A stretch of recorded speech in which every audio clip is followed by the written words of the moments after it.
अष्टावक्र गीता उपदेश संख्या AG28।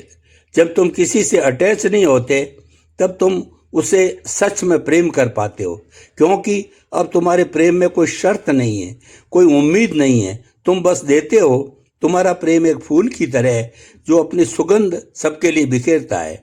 वो यह नहीं देखता कि कौन अच्छा है और कौन बुरा है। जब जनक विरक्त हुए तो वह एक बेहतर राजा बने, एक बेहतर पिता बने, क्योंकि अब वह हर फैसला बिना किसी व्यक्तिगत स्वार्थ के, बिना किसी डर के ले सकते थे। जब तुम चीज़ों से, लोगों से, अपनी इमेज से अपनी पहचान जोड़ना बंद कर देते हो तो तुम निडर हो जाते हो। अब तुम्हें खोने को कुछ नहीं है, और जो इंसान कुछ खोने से नहीं डरता उसे कोई हरा नहीं सकता। सोचो जरा, तुम दिन भर में कितनी चीज़ों से अपनी पहचान जोड़ते हो। तुम्हारा फ़ोन, तुम्हारे कपड़े, तुम्हारी गाड़ी, तुम्हारा घर, तुम्हारी नौकरी, तुम्हारे विचार, इनमें से किसी पर भी हल्की सी खरोंच आती है तो तुम्हें दर्द होता है, क्योंकि तुमने इन बेजान चीज़ों को अपनी चेतना का हिस्सा बना लिया। तुम चीज़ों के मालिक नहीं, चीज़ों के गुलाम बन गए। अष्टावक्र तुम्हें इसी गुलामी से आज़ाद होने का रास्ता दिखा रहे हैं। वो कह रहे हैं, इस्तेमाल करो सब कुछ, पर किसी चीज़ को खुद पर हावी मत होने दो। तुम इस दुनिया में एक यात्री हो, एक मेहमान हो। मेहमान घर को अपना नहीं समझता, वो घर का आनंद लेता है, और जब आने का समय आता है तो शांति से चला जाता है। विरक्ति का यही सार है। जीवन का आनंद लो, पूरी तीव्रता से प्रेम करो, पूरी गहराई से काम करो, पूरी लगन से, लेकिन हमेशा याद रखो, मैं ये नहीं हूँ, मैं इन सबको देखने वाला हूँ। I am the watcher on the हिल। मैं पहाड़ी पर बैठा वो साक्षी हूँ।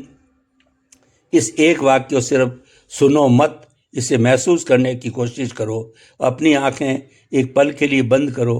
कल्पना करो तुम एक शांत, स्थिर, ऊंची पहाड़ी पर बैठे हो। तुम्हारे नीचे दूरी तक फैली हुई एक घाटी है जिसमें एक पूरा शहर बसा हुआ है। यह शहर है तुम्हारी जिंदगी। इस शहर में ट्रैफिक है, शोर है, इमारतें बन रही है, कुछ घर टूट रहे हैं, कहीं शादी की शहनाई बज रही है तो कहीं कोई अस्पताल में आखिरी सांसें ले रहा है। ये शहर कभी सोता नहीं। इसमें भाग दौड़, कांक्षा है, प्रेम है, धोखा है, हंसी है, आंसू हैं। जब तुम शहर के अंदर होते तो किसी गली में, किसी ट्रैफिक जाम में फंसे होते हो तो तुम्हें क्या दिखता है? तुम्हें सिर्फ अपने आगे वाली गाड़ी का बम्पर दिखता है, बगल वाले का गुस्से में चिल्लाता चेहरा दिखता है, हॉर्न का शोर सुनाई देता है। तुम्हें लगता है यही पूरी दुनिया है। ये ट्रैफिक जाम तुम्हारी पूरी सच्चाई बन जाता है।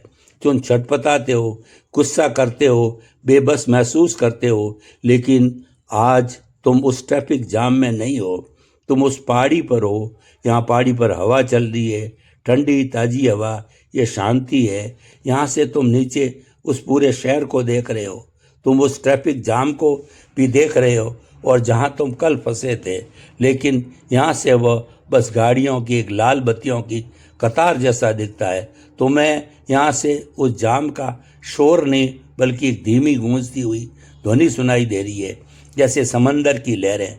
तुम देख रहे हो कि शहर के दूसरे कोने में एक मेला लगा है, बच्चे हंस रहे हैं, झूले चल रहे हैं, रोशनी है। तुम देख रहे हो कि एक ऑफिस की इमारत में देर रात तक बत्तियां जल रही है, कोई अपने सपनों के लिए मेहनत कर रहा है।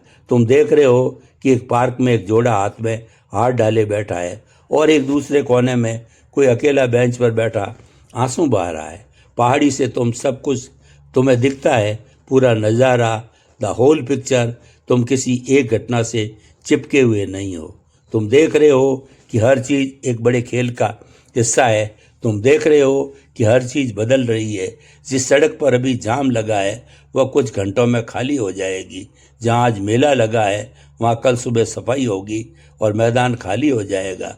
जो आज हंस रहा है वह कल रो सकता है, जो आज रो रहा है उसे कल हंसने की वजह मिल सकती है। यह पहाड़ी कोई भौगोलिक जगह नहीं, यह हिमालय की कोई चोटी नहीं, ये तुम्हारी अपनी, तुम्हारी चेतना की, तुम्हारी जागरूकता, अवेयरनेस की अवस्था है। और तुम जो उस पहाड़ी पर बैठे हो वही तुम्हारा असली स्वरूप है। तुम साक्षी हो, the watcher, the city of me and mine. अब उस शहर को फिर से देखो, वह शहर तुम हो। उस शहर की हर इमारत, हर गली, हर इंसान वो तुम्हारी पहचान का एक हिस्सा है, जिसे तुमने मैं और मेरा कहा है।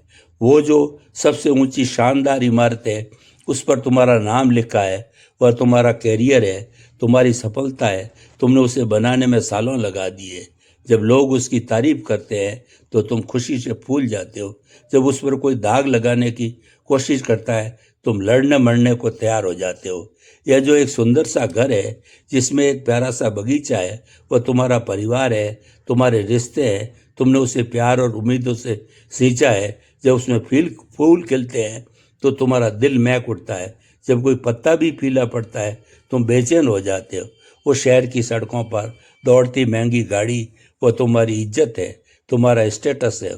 उस पर एक खरोंच भी आती है तो वह खरोंच गाड़ी पर नहीं, तुम्हारे अहंकार पर लगती है। उस शहर में एक पुराना अंधेरा कोना भी है, वह तुम्हारी असफलता है, तुम्हारी गलतियां हैं, तुम्हारे वो राज्य है जिन्हें तुम किसी को बनाना नहीं चाहते।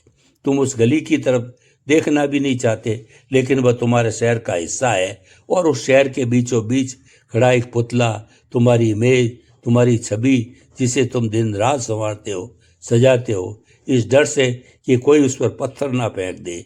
यही तुम्हारा जीवन है। शहर के अंदर इन सब चीज़ों से खुद को जोड़कर जीना।